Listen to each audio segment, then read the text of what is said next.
Labvakar, cienījamie skatītāji! Esiet sveicināti manā mājoklī. Es vēršos pie jums, lai sniegtu atbildes uz visiem jūsu neatbildētajiem jautājumiem, kuri, esmu pārliecināts, gulst dziļi jūsu sirdīs un neļauj jums aizmigt šajos jau tā drūmajos laikos. Pavisam neilgā laika posmā ir notikušas ļoti daudz izmaiņas mūsu visu dzīvē.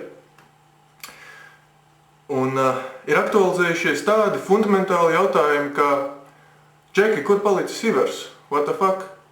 Kas notiek ar Ivaru? What the fuck? Kas tas par sviestu? What the fuck? Un tam līdzīgi. Lai kliedētu jūsu nevainojami formulēto neizpratni, jā, tā ir taisnība. Kopš šīs nedēļas es oficiāli vairs nespēlēšu koncertus ar grupu Acid Rain. Tas nozīmē, ka šo svētdienu mani noņems no portāla Draugiem LV mūzikas sadaļas grupu dalībnieku sarakstu. Bet tieši tāpēc es aicinu jūs visus šo sestdienu 20. novembrī uz atvadu koncertu Shot Café Vecrīgā pretī Pulvertornim, kur spēlēšu arī es, kontrabasu un basģitāru.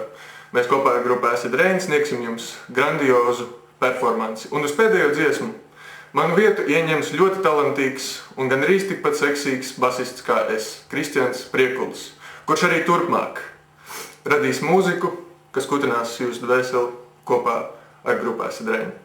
Es pateicos jums un gaidu jūs šo sestdienu 20. novembrī klubā Shot Café Vecrīgā pretī Pulvertornim. Paldies jums! Frankenstein in Shanghai, anybody wants to see Frankenstein.